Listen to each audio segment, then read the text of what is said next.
야 이거다. 그래서 보니까 수익률이 막 10%가 넘는 맞아요. 건물인 거예요. 그래서 이런 세상이 있었구나. 그럼 원룸은 누가 삽니까? 네. 이렇게 월세를 많이 받는다고요? 그러니까 뭐 세탁기도 넣어주고 모두 넣어주면 많이 받는다는 네. 거야. 야 이런 세상이 있구나. 그래서 중소기업 직장인을 다니시다가 갑자기 이제 투자자로 바뀌어가지고 이제는 완전 수익형 투자로 돈 아까 제가 살짝 여쭤보니까 네네. 월 수입이 높더라고요. 아, 네. 그래서 이렇게까지 바뀐 얘기도 한번 좀 들어보고 싶은데 네. 우선 지금 월세를 한 어느 정도 받으세요?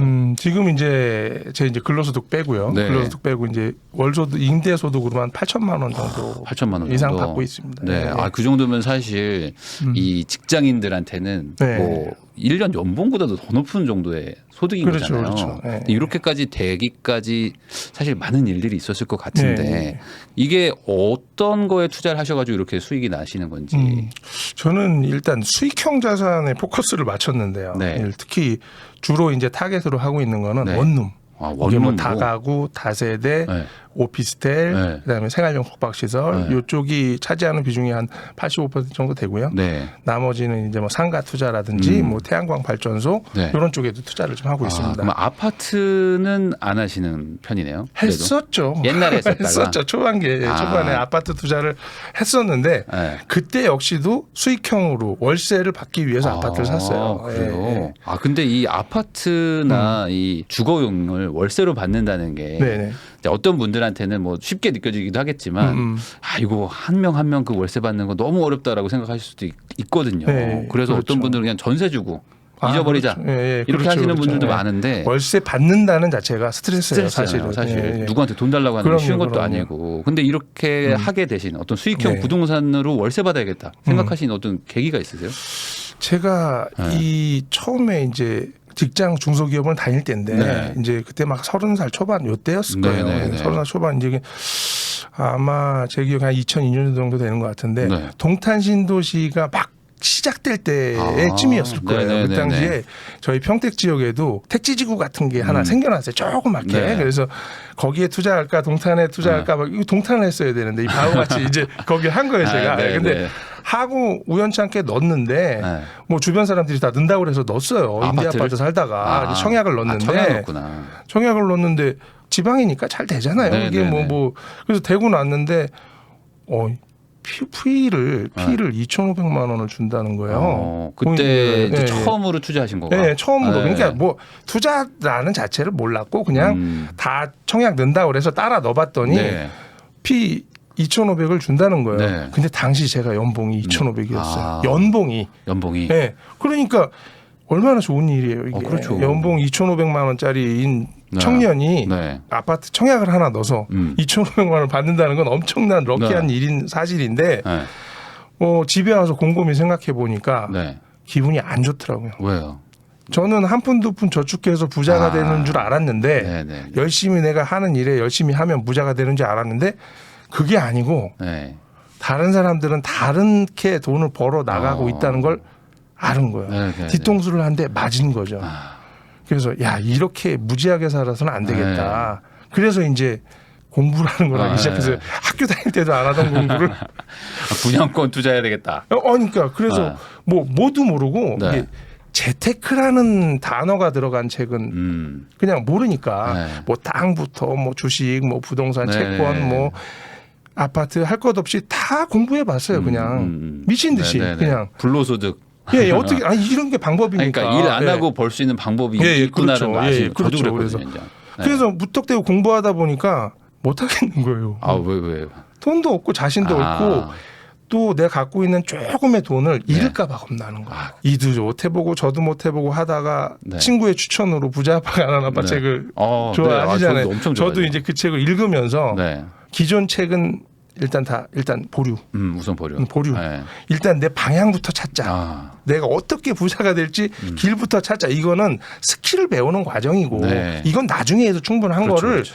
내가 투자의 방향도 모르는 상태에서 내가 어떻게 부자가 될지도 모르는 상태에서 무턱대고 이 책만 봤다가는 기술만 봐서는. 그거 갖고는 부자가 될 수도 운이 좋으면 될 수 있겠지만 이거 영원할 수 없다. 네. 내가 그래서 방향을 찾자 그래서 이제 방향을 찾았는데 네. 그 중에서 저는 로버트 기요사키가 얘기하는 수익형 매달 현금 흐름을 발생하는 현금 거에 흐름의 꽂힌 중요성. 거죠. 네. 그거에 그래서 현금 흐름을 만들어야겠다라는 생각을 가졌는데 제가 이제 아파트 청약을 받고 나서 또 세월이 조금 이제 분양 입주가 될 좀 시점에 됐을 네. 때 노무현 대통령께서 전매 금지를 걸었어요. 전매 금지. 그래가지고 이제 전매 금지 걸으면서 기존에 한 사람은 네. 한 번밖에 전매가 안 된다. 네. 딱 리밋을 걸어버리니까 2,500이 뭐야 쭉 내려가니 800만 원까지 내려가는 거. 그러니까 본전 생각나니까 못 팔잖아요. 네.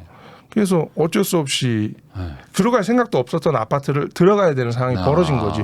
잔금도 없는데. 네. 잔금도 없는데. 네, 잔금도 없는데. 네. 그래가지고 전 잔금 받을 생각을 안 했어요. 네. 2,500에서 더 올라서 한 3,000, 4,000 요 정도 되면 팔아야겠다. 그러니까 뭐 네, 잔금 네. 내고 이런 계산도 못 계산 하시는 안 정도로 했어요. 그냥 남이 네, 하자니까 네. 했는데 그렇죠. 돼버리니까. 그렇죠. 내가 무슨 연봉 2,500 받는 사람이 네. 무슨 아파트 34평짜리를 사서 뭐해. 그래. 이렇게 살았거든요. 생각했거든요. 그런데 그러다가 이제 철퇴를 맞은 거지. 네. 그래서 꼭 내가 하면 왜 막차지? 그럼 항상 그렇잖아요. 내가 하면 막차잖아요. 네. 그래서 내가 하면 이렇게 되냐. 그래서 결국은 그 아파트를 어쩔 수 없이 잔금을 내야 되는 거죠. 그래서 퇴직금, 중간정산도 네. 받고 이것저것 신용대출 받아가지고 겨우겨우 네. 대출 최대로 받아가지고 네. 이제 그걸 샀는데 네. 잔금을 치르는데 잔금 치르면 입주해야 되잖아요. 네. 겁이 나는 거예요. 이자가 음. 너무 많아요. 60만 원이요. 한 60만 달에. 원. 그때 월급 한 200, 250 하실 텐데. 네. 네. 그런데 60만 원을 내면 하루에 네. 2만 원 꼴이잖아요. 그렇죠. 그럼 한 번 잘 때마다 2만 원 내는 거 아닙니까? 네. 도저히 못 가겠는 거예요. 집은 좋은데 네. 못 가겠는 거예요. 그래서 집사람을 꼬셨죠. 네. 못 가겠다. 네. 이게 집사람이 이제 가가지고 그 새 집 보면 한번 구경하게 되잖아요. 네. 뭐 하자 체크하고 하러 그거 사전 점검 그거 가잖아요. 보면은 이사 가게 되는 거 아니에요? 보고 이제 줄자로 막 재고 난리가 났어요. 네. 거기다가 못 들어간다고. 못 들어간다 얘기하면 큰일 나죠. 큰일 나죠. 그래서 분위기 살펴서 네. 저녁 때쯤 얘기를 했어요. 나 솔직히 이 집에 가면 가위 눌려서 못 잘 것 같다. 60만 원인데. 야, 하루에 2만 원이니까. 그래서 난 못 가겠다. 안 돼. 그럼 뭔 소리야? 지금 뭐 지금 가구 사고 다 뭐 지금 다 세팅 준비하려고 끝났는데. 지금 하고 있는 판에 애들 방 어떻게 꾸밀지까지 다 지금 만들어 놓은 판에 지금 뭐 한 소리냐. 네. 그런데 그래서 안 되겠어. 그래가지고 그럼 뭐 어떻게 할 건데? 그래서 우린 여기 임대 아파트에 계속 살고 거기를 월세 주자. 월세 주면 한 달에 130만 원을 받는다고 하니 그러면 60만 원 내고 나머지는 남는 거 아니냐? 원금 갚으면 되지 않냐? 그래가지고 이제 집사람하고 이제 타협을 했는데 네. 뭐 하자니까 하긴 했는데 네. 입이 이제 엄청 나왔죠. 그렇겠죠. 예, 그래서 그거 좀 달래주느라 아주 애를 좀 먹었습니다. 아, 그게 이제 어설프게 투자. 시작한 네. 수익형 자산이었던 거예요. 그러니까 예. 처음에는 예. 그냥 아무것도 모르고 분양 넣었다가 피가 그렇죠. 붙어서 예, 예. 야 이제 난 투자라는 걸 럭키맨이야 해야겠다. 이렇게 생각했죠. 근데 이제 압박이 오니까 대출 네, 압박이 네, 오니까 월세를 받아서 네, 이자도 네. 내고 원금도 갚아보자 하면서 이제 수익형 쪽으로 가신 건데 네네네. 그러면 실제로 그 빚이 한 어느 정도 되셨고 그걸 얼마 뭐 계속 갚으셨을 것 같아요. 이제 아까 말씀하신 그래서 보니까 9,900만 원이 대출을 받은 거예요. 그 당시 1억 1억도 안 되고 네. 월세 받은 거에서 바로 조금씩 갚고. 그다음에 제 월급에서 이제 적금 붙는 거 다 네. 모든 이제 모든 생활비 긴축 네. 지금부터 원금 갚기 들어간다. 그래서 원금을 계속 갚은 거죠. 이게 지금 사실 일반적인 어떤 그 일반 투자를 처음 한 분들의 약간 네. 마인드가 그렇잖아요, 원래. 대출 1억 무섭습니다. 대출 받으면 네. 막 갚아야 될 것 같고. 대출 처음에 도장 찍고 오는데 얼마나 마음이 찌릿찌릿하던지. 맞아요. 예. 저도 아파트 처음에 5,300만 원짜리 사는데 공인인증서 버튼을 못 눌러가지고 비밀번호를 못 눌러가지고 그게 겁났거든요. 바로 송금 되잖아요. 난 오래 걸릴 줄 알았어요. 혹시나 계좌 잘못 눌렀나 네. 몇 번 보고 막 그랬는데 그렇죠. 아니 그러던 분이 이제 네. 계속 투자를 막 하신 거 아니에요. 그렇죠. 그러면은 그 한 채 갚고 나서부터 다시 시작을 하신 거예요? 아니면은 하다 보니까 뭔가 또 다른 걸 해봐야겠다 생각. 아니 그거를 대출을 좀 어느 정도 갚다 보니까 이게 월세 받는 맛이 너무 좋은 거예요. 이게 재미가 이제 느껴지는 그리고 원금 갚는 맛이 또 더 좋고 그러다 보니까 어느 정도 갚아졌을 때 예전에는 어느 정도 갚으면요 다시 대출해 줬어요. 그렇죠. 예전에 지금은 뭐 이제 됐죠. 새로 살 때만 대출이 됐지만 예전에는 다 대출되니까. 예전엔 대출 규제 그런 거 없었죠. 그리고 나서 아파트 가격이 오르면 더해주고 또 이제 더해주고 그래서 물어봤더니 한 1억 2천을 또 대출해 준다는 거예요. 그래? 그러면은 하나 더 사서 월세를 줘야겠다. 또 받아야겠다. 그리고 그 당시 금리가 점점 좀 내려가고 있었고 그래서 그러면 이참에 하나 더 사지. 네. 그래서 이제 다른 아파트를 또 하나 사서 네. 월세를 이제 그래서 이제 나는 오르고 내리고는 둘째치고 네. 그냥 월세 많이 받는 아파트를 찾았죠. 네, 주변에서. 네. 그래서 좀 약간 신축이면서도 월세를 좀 많이 받는. 네. 그러니까 그걸 찾아서 투자를 한 거예요. 네. 그래서 하나 사고 났더니 월 현금 흐름이 좋아지잖아요. 네. 더. 조금 더 나아지죠. 그걸 갖고 또 이제 더 강력하게 이제 빠른 속도로 원금을 상환하기 시작한 거죠. 그래서 한 5채까지 아파트를 계속 늘려나간 거예요. 초반에는 아파트 가지고 아파트 월세 5채로. 하셨구나. 예. 예. 로버트 기요사키가 얘기한 부자의 기준이라는 것은 지출보다 자산에서 나오는 소득이 많아지면 그렇죠. 너는 부자에 네. 들어선 거다라고 얘기하잖아요. 네. 근데 아파트 5채에서 월세 받으니까 이미 지출보다 자산에서 나오는 소득이 많은 거예요. 네. 왜? 지출을 너무 안 했기 때문에도 있지만 네. 네, 그러니까 많은 금액은 아닌데 네. 뭐 이자 내고 뭐하고 다 나더라도 지출보다 자산에서 나오는 소득이 그렇죠. 많은 거예요. 그래서 네. 에이 이건 미국 책이니까 우리나라 정서하고 안 맞구나 그 생각을 했어요. 네. 그래서 에이 이건 우리나라하고 안 맞는 거야. 그럼 나만의 기준, 한국형 기준을 찾아야겠다. 그래서 그게 급여보다 네. 내가 받는 급여보다 자산에서 나오는 소득이 많아지면 난 부자라고 생각할 거다. 난 부자에 진입했다라고 생각할 거다로 제가 이제 달리 해석을 했죠. 바꾸셨군요. 그래서 이제 투자를 계속 해 나가기 시작한 네. 거죠. 그러면 그러다가 이제 아파트를 어느 순간 정리하고 원룸으로 넘어가셨을 것 같은데 아까 초반에만 네, 하셨다고 네, 했으니까 예, 예. 그 과정은 어떻게 예. 되시나요? 그리고 나서 이제 아파트가 좀 최고인 줄 알고 아파트를 한 100채까지 한번 사봐야겠다. 물론 지방이니까 비싸지도 네, 않으니까 네, 네. 그럼 100채까지 사서 현금 흐름을 극대화해야겠다라고 생각을 하다가 옛날에 그 교차로 신문 아세요? 교차로 신문 알죠. 아시죠? 네. 메트로 교차로 벼룩시장. 예전에 교차로 신문 네. 보면 취업도 할 수 있고요. 중고차도 사고 뭐 다 하잖아요. 네, 네. 거기에 신문을 이렇게 보다가 우연찮게 페이지가 펼쳐졌는데 네. 건물 매매 칸이 펼쳐진 거예요. 맞아, 거기 맞아. 보는데 2억 5천인데 네. 2억 5천인데 매달 250만 원을 받는다는 거예요. 2억 5천 넣고. 네. 그러면은 말이 안 10%가 되잖아. 넘는데. 말이 안 되잖아. 네, 네. 이런 게 있다고? 전화를 했어요. 네. 전화를 해가지고 공인중개사한테 이거 맞냐? 그랬더니 우리 이거 돈 주고 올리는 거예요. 네. 제가 왜 허위로 이걸 왜 올려요? 그러는 거예요. 그럼 나 그거 좀 보여줘라. 네. 어떤 건물이냐 그랬더니 이게 원룸 건물인데 네. 그럼 제가 보러 갈 테니까 보여줘라. 그래가지고 그 당시에 이제 퇴근을 하고 갈 네. 테니까 좀 기다려달라. 갔어요. 만나러 갔는데 공인중개사가 건물을 안 보여줘요. 네. 그래가지고 왜 안 보여주세요? 그랬더니 네. 그분이 저를 보고 실망을 하는 거예요. 안 살 줄 네. 알고. 그러니까 첫 번째 안 살 이유는 너무 젊은 사람이 온 거야. 맞아. 너무 젊은 네. 사람이 온 거야. 두 번째는 건물 사겠다고 온 사람 차가 네. 너무 형편없는 거야. 다 쓰러져 가는 네. 녹슨 차를 갖고 왔으니까. 네, 네. 그 세 번째가 제가 너무 급하게 간 나머지 네. 회사 작업복을 입고 왔어요. 요즘에는 컴퍼니어라고 하지만 네. 예전에 작업복 무슨 테크 이런 거 적혀 있는 거죠. 네. 그걸 입고 가니까 공인중개사가 아. 돈은 있어요? 네. 계속 물어보는 거예요. 돈 있냐고. 네. 보여주고 싶지 않다는 거지. 돈 네. 없는 사람 뭐하러 힘들게 내가 저녁에 이걸 그렇죠. 보여줘야 되냐. 그래가지고 있습니다를 30분 설명했어요. 돈 있다는 걸 해명하는데 30분 걸렸어요. 저도 집 사러 갈 때 28 막 이러니까 네. 아버지 바꿔달라고 한 적도 그렇죠. 많고 그랬거든요. 왜 아버지가 돈 많다고 그러면 되는데. 예전엔 그랬죠. 진짜 그랬어요. 젊은 사람들 투자 잘했으니까 네. 그때는. 네. 그래서 봤는데 맞는 거예요. 그러면서 그 공인중개사가 저한테 수익률이라는 걸 알려주더라고요. 그때는 모르는 거예요. 전 몰랐어요, 진짜로.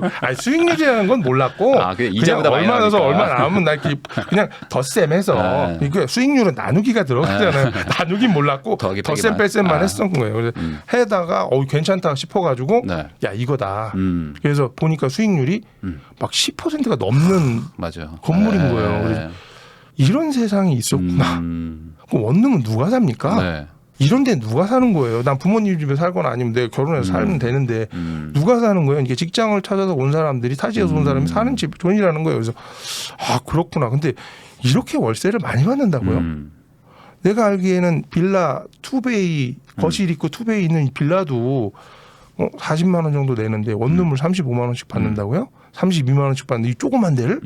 그러니까 뭐 세탁기도 넣어주고 뭐도 넣어주면 많이 받는다는 거야. 야 이런 세상이 있구나. 그래서 뭣도 모르고 샀어요. 네. 그냥 지금 갖고 있던 아파트 2채를 처분해서 네. 그럼 한 2억 5천 나오잖아요. 네, 네. 그래서 그걸 가지고 했는데 처분했더니 2억밖에 안 되더라고. 5천만 원 정도 한 몇천만 원이 부족했어요. 네. 그래서 공인중개사한테 가서 부탁을 했죠. 요거 미안한데 네. 전세 하나만 월세로 바꿔주시면 제가 잔금을 칠 수 있을 것 같은데 그랬더니 짜증을 내더라고 저한테. 나한테 왜 그런 것까지 시키냐고. 네. 그래요. 이게 지금 생각하면 이상한 사람이네. 당연한 거잖아요. 그 2개 바꿔, 3개 바꿔줘. 내가 계약할 때 이렇게 떳떳하게 했어야 되는데 제가 부탁을 한 거예요. 바보같이. 모르니까 처음에는. 그랬더니 짜증을 내더라고요. 그래서 복비 깎을 생각하지 말라고 막 이러면서 해주더라고요. 네네. 그래서 감사하다고 막 몇 번을 인사를 드리면서 결국 제게 됐죠. 네.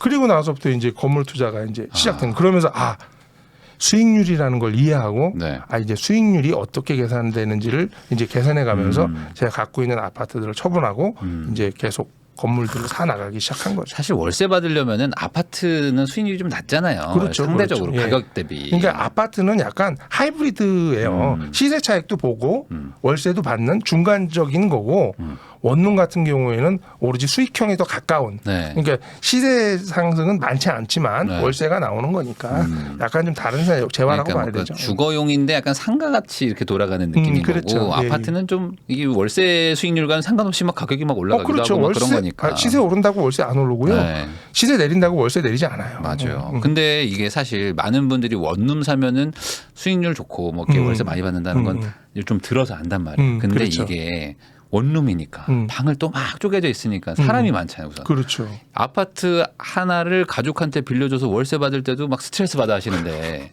이거는 한 명 한 명이고 막 어떤 데는 막 돈 안 내고 막 도망가 버리고 막 그럼요. 대학교 원룸은 막 애들이 그럼요. 막 갑자기 자퇴해서 없어지고 맞습니다. 막 이런 일들을 상상만 하면 막 스트레스가 엄청 그럼요. 오는데 원룸 운영하시면서 스트레스 많으셨을 거 아니에요. 엄청 많았죠. 그런 뭐 에피소드 엄청 에피소드 많습니다. 같은 거 몇 개만 얘기 좀 해주세요. 아니. 막 돈 안 내고 도망간 거 아니. 부지기수일 것 같고. 도망간 게 둘째치고가 아니고 분명히 살고 있어요. 네. 방 안에 있는 것 같아요.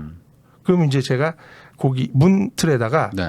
이제 요지 있잖아요. 네. 이쑤시개, 네. 이쑤시개를 밑에다가 살짝 껴놓고 가요. 네. 그 다음 날 보면 바닥에 떨어져 있으면 그렇죠. 오늘 왔다 들어간 거야. 분명히 내가 바깥에서 불빛을 봤거든요. 네. 근데 불빛이라는 거는 불을 켜놓고 나갔을 수도 있으니까. 근데 바깥에서 이렇게 보면 텔레비전이 번쩍번쩍하는 네. 그런 느낌 있잖아요. 네. 분명히 있다. 네. 딱 들어가갖고 이제 똑똑똑 했는데 죽은 척하고 있는 거예요. 네. 그래서 아는 이제 공인중개사를 불렀어요. 네. 그래서 거기 올라가면서 연기를 시작하는 거예요. 연기를 똑똑똑 그러면서 지금 연락 안 계시죠? 안 계시죠? 혹시 연락이 계속 몇 개월간 안 돼서 저희가 강제로 문을 열고 들어갈 겁니다. 그래서 경찰을 부를 거니까 그렇게 아세요? 이제 어쨌든 우리 안내한 겁니다. 그리고 전화를 해요. 112죠.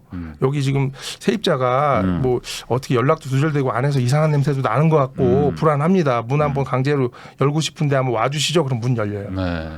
다 듣고 있는 거예요. 그 안에서. 그래서 그럼 또 좋게 얘기하죠. 거기다도 뭐라 그래요. 네. 연락이 안 되면 어떡합니까? 좀 받으셔야지. 그래서 네. 짐 좀 빼주시고 정리합시다. 이렇게 아주 이제 내보내는 거죠. 그래도 그게 지금 말은 그냥 이렇게 하시지만 네. 그게 힘든 일이잖아요. 그러니까 처음에 사실. 굉장히 심적으로. 어려워요. 네. 처음에 어려운데, 그러니까 처음에 건물 사갖고 월세 받는 게 그렇게 힘들더라고요. 네. 월세 달라고 하는 게 굉장히 부끄러워요. 우선 그게 좀 네, 부끄러워요. 그러니까 안 냈다고 그래서 야박하게 네. 한 2, 3일 늦은 거 갖고 또 연락하기도 뭐하고 네. 한 달 늦었다고 또 연락하기도 뭐하고 그러니까 안 내더라고.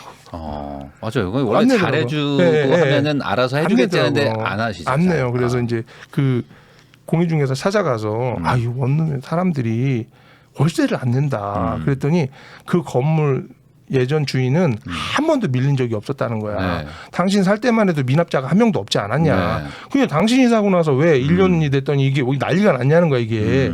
다 막 3개월, 4개월씩 밀리고 이게 네. 뭐냐고. 당신이 관리 잘못한 거다. 그래서 어떻게 하면 되냐 그랬더니 이제 관리하는 방법을 알려주는 거예요. 2, 3일 밀리면 문자 보내고 그래도 안 하면 전화해서 얘기하고 계속 주의를 시켜줘야 네. 스트레스 받아서 내는데 이거 말을 안 하는데 누가 내겠냐는 거야. 아니 이게 뭐 나쁜 게 네. 아니죠. 계약한 네. 걸 지키라는 거니까. 그리고 이게 월세를 안 내는 이유 중에 하나가 월세는 과태료가 없어요. 신용카드 같은 거 안 내면 연체료가 있잖아. 연체료가 없는 거야. 네. 그래서 요즘 표준 임대사업자에는 연체료를 적게 돼 있어요. 그래서 저는 이제 받지는 않아도 원래 실제 특이하게 막 적잖아요. 아 그러면 또 혹시 뭐 다른 에피소드 같은 거 하나 더 없으세요? 부일남님 이 네. 원룸에 살면 남자가 깨끗할 것 같아요, 여자가 깨끗할 것 같아요. 아 저는 이걸 정답을 알고 있습니다. 그래요? 저 예전에 한번 저도 이제 아파트 투자할 때 여성분한테 한번 빌려줬는데 네네. 그 막 중개사가 막 경악을 하면서 막 네. 소리 지르면서 저한테 예, 전화를 한 예. 적이 있어요. 큰일 났다고 막. 네. 아내가 막 완전 막 쓰레기장이 돼가지고 그런 경험 혹시 있으세요? 그러니까 제가 이 통상적으로 보면 남성하고 여성 비율을 보면 그 누굴 비하하는 건 아니에요. 근데 여성은 취사를 주로 많이 해요. 원룸에서. 그래서 주방 쪽이 좀 지저분해질 수가 있고 남성분은 취사를 전혀 안 하니까 주방은 깨끗합니다. 그리고 화장실이 지저분하고 담배 버려놓고 막. 네, 화장실이 지저분하고 그런 성향은 있는데 한 번은 오래 사신 분이긴 한데 들어갔는데 장판이 검은색이에요. 청소가 안 돼요. 데코 타일로 밀었어요. 그거를. 그래서 나중에는 도저히 안 돼서 물을 붓고 불렸어요.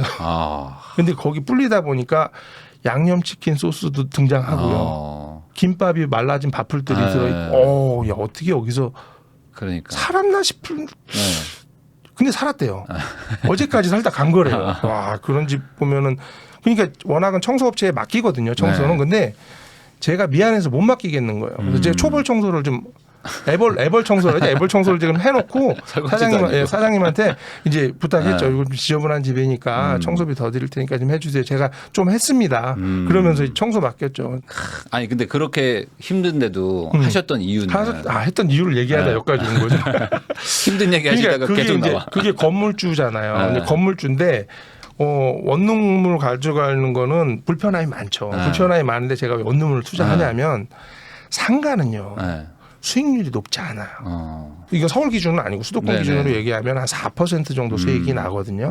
근데 원룸은 6에서 7% 정도 수익이 나니까 한 3분의 1 정도가 많은 거죠. 수익이. 그러면 이왕 투자하는 거 수익이 높은 곳에 투자도 내가 좀 번거롭더라도 좋은 곳에 투자하자 이런 컨셉으로 하는 거고 그리고 두 번째는 주택이기 때문에 수요의 안정성. 아무래도 상가보다는 이 폭이 크잖아요. 경기도 많이 타고 이 상권이 이동도 금방 하고. 근데 주거는 또 그게 좀 약간 더디고.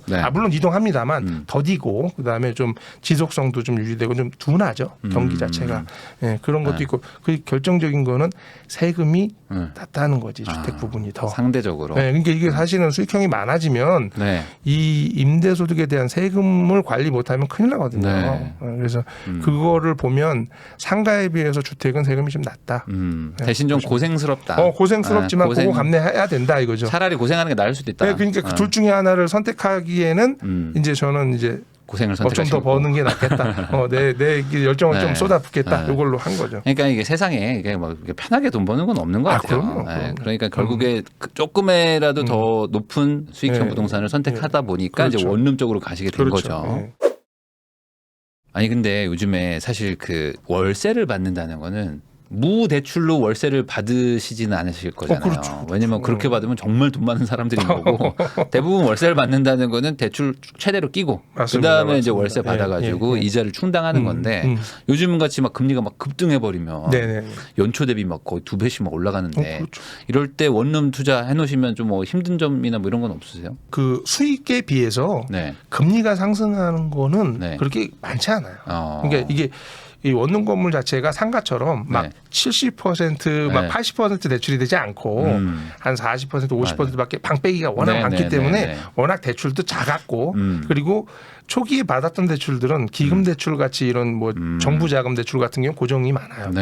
그래서 한 반절 정도는 고정이고 추가로 더 대출 받은 부분은 변동인데 그게 오른 부분들이 크게 영향을 미치지 않더라고요. 또 보증금을 받아놓은 것들도 있다 보니까 아무래도 이제 대출 비율 자체가 좀 낮았다. 근데 제 입장에서 보면 지금 현재 저도 올 초 안정적일 때 하고 지금 11월 달로 이자 내는 기준을 보니까 한 500만 원 정도 상승했더라고요. 더 내고 있더라고요. 근데 뭐 8천 빼기 500 하면 되죠. 뭐. 근데 거기다가 이제 네. 기본적으로 수익률 자체가 좀 높으니까. 그렇죠. 그게 그 해지가 되는 거예요. 네. 충분히 안전성이 있는 거죠. 네. 네. 그러니까 금리가 좀 올라도 원래 월세 받는 게 네. 높으니까 그렇죠. 이제 좀 네. 이게 수익이 좀 작아지는 것뿐이지 네, 그렇죠. 마이너스로 넘어가기가 좀 네. 쉽지는 않다. 마이너스로 가면 안 되죠. 그리고 그거는 투자를 잘못한 거죠. 그러면은 예전에 그 평택도 막 고덕도 그렇고 막 네. 아파트 공급 막 많을 때 있었잖아요. 네, 예. 그럴 때는 좀 상대적으로 원룸이 좀 힘들거나 그러지는 않으셨어요? 월세가 하락을 해본 적은 없고 유지된 적은 있죠. 물가 네, 상승만큼도 못 오르고 계속 유지된 몇 년씩 유지되다 한 번 오르고 반응이 느려요. 느린데 한 번 오르면 쉽게 꺼지진 않는다. 근데 요번에 나온 상승은 너무 많이 상승했기 때문에 네. 일정적으로 좀 내려갈 타이밍은 있을 건데 그래도 요번엔 급속도로 올랐으니까 급속도로 네. 한번 내려주는 정도고 워낙 여태까지 15년 동안 해보면서 월세가 내리진 않았어요. 물가 상승만큼 계속 반영되고 있어요. 네. 그러면 어떤 뭐 공실이 좀 막 늘어난다거나 뭐 이런 어떤 좀 왜냐면 원룸 투자하시는 분들은 사실 자기 전 재산일 수도 있는데 그렇죠. 여기서 만약에 공실 나고 그러면은 수익률이 막 떨어지니까 그런 게 무서워서 투자 못 한다고 하는 분들도 있거든요. 그렇죠. 그러니까 네. 투자를 잘못하셔서 그런 거예요. 그러니까 중요한 게 우리가 건물을 아파트 네. 같은 경우는요. 네. 시세 파악이 너무 쉽잖아요. 쉽죠. 너무 쉽죠. 네. 그러니까 뭐 휴대폰만 하나 있으면 전국에 있는 아파트 네. 가격 다 알아볼 수 요즘엔 있잖아요. 진짜 쉬워진 것 같아요. 요즘엔 더. 근데 건물은 가격이 없죠. 그러다 보니까 뭐가 비싼지 싼지 임장하러 다니시는데 네. 임장해서 물건을 사실 때 보면 네. 뭘 기준으로 사냐면 그냥 건물 외형 좀 보고 이쁘네. 네. 방 몇 개 있네. 월세 얼마 받네. 그럼 수익률이 얼마네.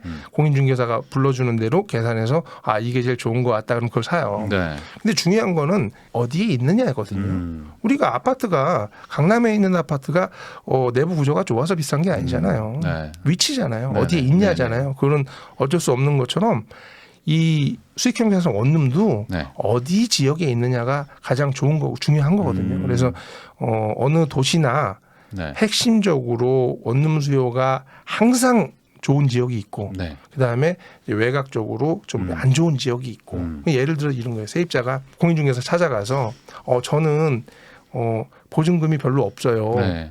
그럼 어디 원룸 좀 보여주세요. 그러면 그럼 저쪽 동네 가야 돼요. 네. 그럼 그거 저기 역 쪽에 있는데 안 돼요. 그럼 거기는 보증금 뭐 1,000만 원은 있어야 되고요.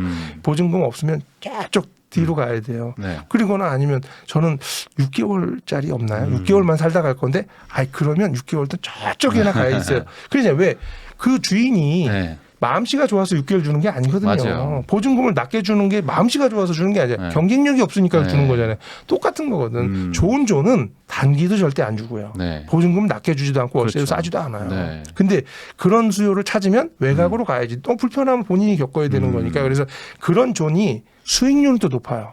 왜? 공실이 없거든 수익률표에는. 네. 그러니까 공실이 안 나는 존을 사야 네. 진짜 수익률이 발휘가 되는데 그러니까 실제 수익률표상으로는 낮더라도 네. 좋은 입지에 위치를 사면 실제 그 수익률이 유지가 되는데 네. 그 외곽에 있는 수익률이 높다는 건물을 사버리면 네. 실제 1년 받아보면 잠깐은 좋아 보일 수 있지만 공실이 막 2달, 3달씩 네. 이렇게 몇 개씩 있어버리면 그 수익률이 확 낮아지거든요. 네. 그러니까 중요한 거는 우리 아파트 살 때 보는 기준하고 똑같다고 보면 돼요. 우리가 아파트를 평수 보고 사고 구조 보고 사지 않는 것처럼 네. 어느 지역에 어느 위치에 있는 걸 보고 사잖아요. 네. 그것처럼 똑같이 원룸 투자도 하신다면 이게 실패하지 않은 투자를 하실 수 있어요. 그러면은 그 보통 요즘에 이제 은퇴하시는 분들이 뭐 요즘에는 뭐 좀 뭐 주택 뭐 이런 것 때문에 조금 세금이나 이런 것 때문에 좀 고민 좀 하셨지만 그래도 원래는 전통적으로 은퇴하시면서 하나 지어가지고 뭐 위에 자기가 살면서 밑에 월세 받아야지 뭐 이런 그렇죠, 것들 그렇죠. 많이 하시면서 예. 신축도 했단 말이에요. 네네. 그럼 요즘에는 어떻게 신축을 해서 하는 게 좋은가요? 아니면 좀 기존의 매물을 좀 사서 하는 게 좋은가요? 이 두 개의 좀 차이가 어떤지. 지금 신축 같은 경우에는 대출 네. 규제가 아직도 괜찮습니다. 신축은. 그러니까 왜냐하면 은행이 1순위를 바로 할 수가 있잖아요. 네네. 그리고 뭐 은행에서 요즘 PF는 안 하더라도 네. 조그만 건물 누가 PF예요. 그냥 기성으로 하죠. 기성. 그렇죠. 기성으로 하면은 얼마든지 질 수 있고 그리고 건설사들이 다 짓고 나서 잔금을 전세로 빼서 가져가는 경우가 많아요. 그래서 비용이 많이 들지 않아요. 실제 그래요? 신축은. 근데 네. 단점이 하나 있죠. 네. 신축을 하는 존은 네. 좋은 지역이 아니에요. 그렇겠죠. 좋은 지역이 이미 집이 다 있어요. 이미 다 있겠죠. 네, 있어요. 네. 그러니까 내가 살 수 있는 그 땅을 사서 살 수 있는 존은 약간 안 좋은 존에 살 가능성이 높다는 거예요. 그러면 오히려 외곽보다는 어쨌든 좀 도시의 핵심 지역 안쪽으로 어떻게든 들어가야 된다. 그렇죠. 해보시니까. 그러다 보니까 제가 신축을 안 했던 거죠. 그동안 다 내가 원하는 존에 네. 있는 데만 산 거죠. 뭐 바깥에다가 내가 지면 더 수익이 많이 나고 돈 적게 들여서 질 수 있는 걸 방법을 몰라서가 아니고 네. 거기는 좋은 지역이 아니다라고 판단한 거죠. 그럼 해보시니까 오히려 좀 낡더라도 어차피 그 이 사람들이 1인 가구고 하니까 그렇죠. 좀 입지가 더 좋고 살기 좀 편하고 뭐 이렇게 어디 그렇죠. 놀러 가기 좋고 하는 그런 네네. 데들을 예. 조금 더 좋아한다. 그렇죠. 예. 아까도 잠깐 얘기는 하셨는데 좀 뭐 성공을 하는 투자나 이제 실패를 하는 투자, 특히 이제 원룸 위주로 하셨으니까 이 원룸 투자하고 싶으신 분들이 성공과 실패를 가르는 뭔가 가장 큰 차이점은 뭘까요? 아까 말한 어떤 입지? 제가 보기에는 게임의 룰을 좀 이해하셔야 될 거예요. 게임의 룰이 있다. 게임의 이게. 룰이 있어요. 네. 그래서 우리가 차익형 투자하고 수익형 투자를 하는 데 있어서 네. 이게 좀 불편한 예일 수는 있는데 네. 카지노를 한번 예를 들어서 볼게요. 카지노에 가서 게임을 하면 이기는 자가 있고 지는 자가 있죠. 네. 그러면 대부분 많은 사람이 지죠. 네. 그리고 소수만 이기죠. 그럼 소수는 이겼다고 자랑을 하죠. 그러면 그걸 보고 또 환상을 갖고 갑니다. 네. 그래서 게임을 하는데 또 소수만 따고 소수는 잃습니다. 네네네. 근데 그 중에서 계속 안정적으로 버는 사람은 누구예요? 카지노 주인이죠. 카지노죠. 그죠. 네, 카지노 네, 주인이죠. 수익형 자산은 카지노 주인이라고 보시면 돼요. 네. 그러니까 계속 대신 대박은 안 나요. 네. 대박은 없어요. 하지만 네. 꾸준히 벌어나갈 수 있는 투자인데 우리는 대박을 꿈꾸잖아요. 네. 대박은 없다라고 생각으로 가셔야 되는 게 맞아요. 실제 대박이 나지도 않고요. 네. 네, 그러니까 많이 오르지 않아요. 네. 그래도 시세 차익이 나는 거는 나긴 월세 나죠. 연동돼서 좀 그렇죠. 월세가 오르니까. 오르면 오르는 거예요. 그러니까 내가 뭐 좀 싸게 샀을 수는 있겠지만 네. 그렇게 싸게 살 이게 금매가 많지 않아요. 또 이게 수익형 자산들은 또 괜찮은 입지는 또 금매가 또 안 나오니까. 왜냐하면 급하다는 거는 현금 네. 흐름이 막혔다는 얘기잖아요. 네, 네, 근데 네. 수익형 자산을 갖고 있는 사람은 현금 흐름이 잘 안 막혀요. 자기가 잘못해서 네. 전세를 확 빼갖고 딴 데다 투자해가지고 네. 돈매기 올 수는 있지. 그런 게 금매지 네. 실질적으로 정상적인 매물은 안 나오죠. 그럼 한 15년 하셨으니까 네. 그래도 이제 막 시작하려는 분들한테 이 수익형으로 온전히 해라라고 말하고 싶으신지 아니면 좀 섞어라라든지 아니면 그래도 좀 뭔가 초기에는 좀 이렇게 레버리지 투자하다가 좀 수익형으로 와라 뭐 해보시니까 네, 뭐가 그렇죠. 가장 좋다고 보세요? 제가 이제 20년 동안 해온 거잖아요. 네. 근데 해왔더니 네. 바보 같은 거예요. 이건 아니야. 이건 아니에요. 제가 보기엔 이건 아니야. 그러니까 이거는 뭐 중요한 얘기입니다. 진짜 이건 진짜로 아니야. 지금 이건 해보니까. 아니야. 그러니까 이거를 저축을 해갖고 네. 부자가 되는 건 쉽지 않아요. 그거 맞죠. 그러니까 한 분 두 분 모아서 진짜 월세 모아서 가는 거는 네. 진짜 어려워요. 제가 네. 해봐서 알고 네. 그리고 이 돈이 상승하는 게 네. 이렇게 사선으로 상승하지 않고요. 네. 저렇게 MC의 제곱으로 네, 상승하잖아요. 네, 돈이. 네, 네, 네. 그러다 보니까 여기에서 죽어. 여기가 너무 긴고 잔인한 순간이에요. 저는 버텼지만 네. 지금 젊은 친구들이 버틸 가능성이 없다라고 좀 판단해요. 이 너무 수익형만 하는 거는 그리고 또 게다가 집값 상승이 또 크고 네. 급여 상승에 비해서 그렇긴 집값 상승이 하죠. 크니까 제가 샀을 때 집에 제 급여 250만 원 받을 때 집값하고 네. 지금 젊은이들이 받고 있는 급여에 이거는 다를 집값하고는 거라는 다르다. 거지. 그러다 네. 보니까 시드를 만드는데 네. 그 시드를 저축으로 가지 말고 네. 뭔가 한번 차익형 쪽으로 하는데 네. 그거에 올인하지 않았으면 좋겠다는 거지. 그래서 해서 좋은 투자를 해서 네. 거기서 내가 시세 차익을 했거나 하면 그럼 그 다음에 안정적인 수익형 자산으로도 오면서 그것도 병행하는 방법으로 가야 되는데 계속 그것만 돌리는 거는 네.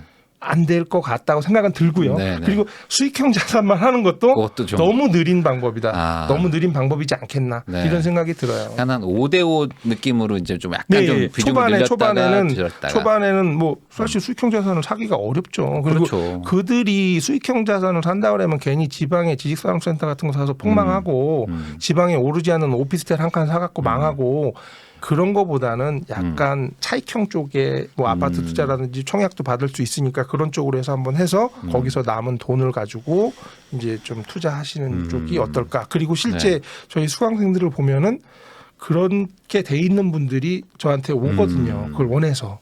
그러면은 이제 반대로 한 요 정도 나이대 되시거나 어느 정도 이제 은퇴를 준비하시는 분들 입장에서는 네.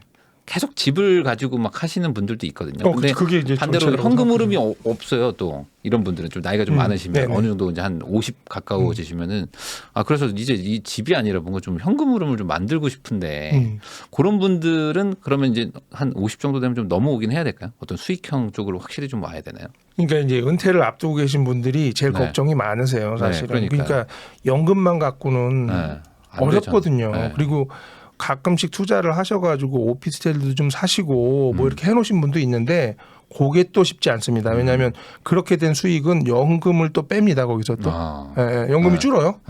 그러니까 이제 나는 연금 공무원이니까 연금 좀 많이 받아. 그런데 수익형 자산을 갖고 있었더니 그걸만큼 수익 250만 원 초과되면 그것을 뺀다네. 그러니까 이제 좌절감을 느끼는 거예요. 제일 안 되신 분들이 그렇게 노후 자금 좀 한 5, 6억 정도 만드셔가지고 네. 신도시에 상가 사러 가는 게 그러니까. 제일 안 됐어요. 신축 상가 분양받는 신축 상가. 그래가지고 대출 한 70% 되니까 아유 그래 한 두호 사자. 넓은 거 사야 된다. 2층 사야지. 이러신 분들. 그러면 이제 네. 아시죠? 그러니까요. 그 느낌? 뭐 몇 년째 공실인데 어떡하냐 이런 메일들도 막 오거든요. 근데 뭐 어떻게 고독신도 해드릴 방법이 없으니까. 저희 동네에 자살하신 분이 나와서 생각해 그런 좀 걱정되잖아요. 그러니까 그런데 현혹되시지 말고 좀 불편함이 있더라도 하나하나씩 배워나가시더라도 좀 기복이 크지 않은 주택 쪽으로 가고 그리고 앞으로 1인 주거 형태는 계속 증가할 거라고 저는 예상하고 있거든요. 그래서 원룸 쪽 그러니까 원룸이라는 게 종류가 많아요.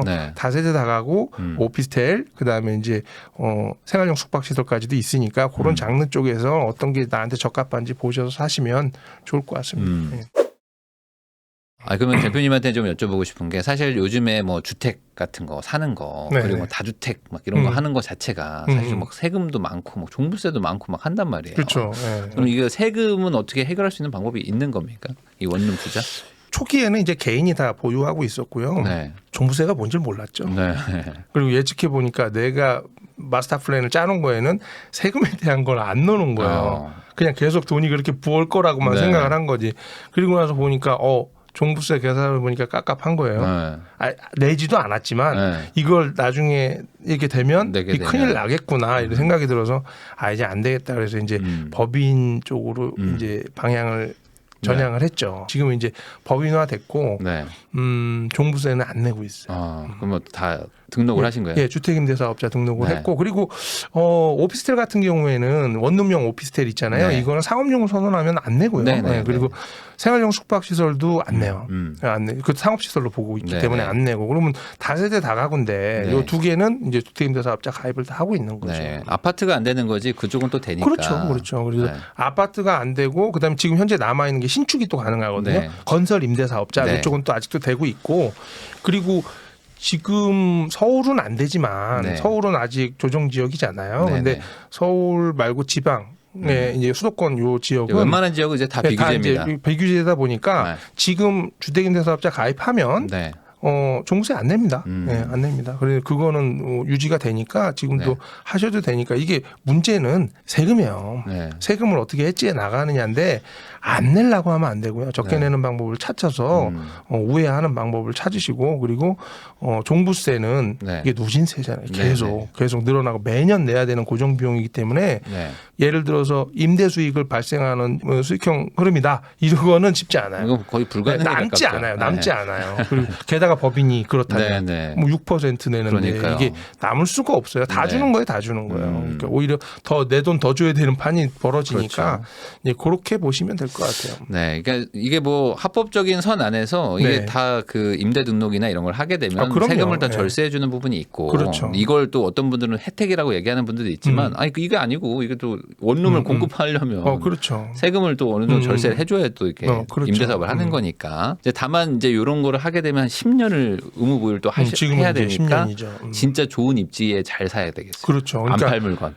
그러니까 이게 한 번 사면 오래 가는 거예요. 오래 가는 거예요. 그래서 저는 사실은 이 수익형 건물을 살 때 팔 걸 생각하고 사지는 않아요. 왜냐하면 나중에 파는 거 걱정하시는 분들 많거든요.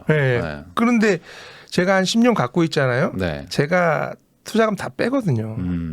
투자금이 다 나와요. 네. 그러면 월세 양도소득세를 감면 또 받잖아요. 양도소득세까지 감면 받고 나면 그 다음에 남는 건 다 내 돈이에요, 그냥. 물론 법인은 양도세 안 내지만 네. 일반적으로 개인이 하시더라도 10년 정도 보유하고 있으면 인상돼서 물론 물가 상승만큼 월세 오를 거고 그만큼 매매가도 올라서 팔 거란 말이에요. 양도 차익이 나더라도 양도소득세 70%를 빼주거든요. 그리고 나머지 부분에 일반과세 하는 거다 보니까 네. 세금 거의 안 내죠. 네. 거의 안 내요. 그러니까 오히려 위치가 정말 잘 골라야 된다. 중요한 게 그거예요. 네. 오래 갈 수 있는 존.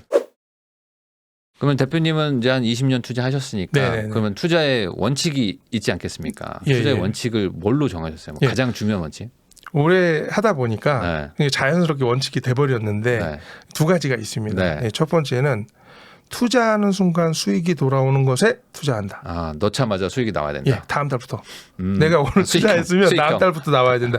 그러다 보니까 네. 제가 아파트 청약도 안 해요. 어.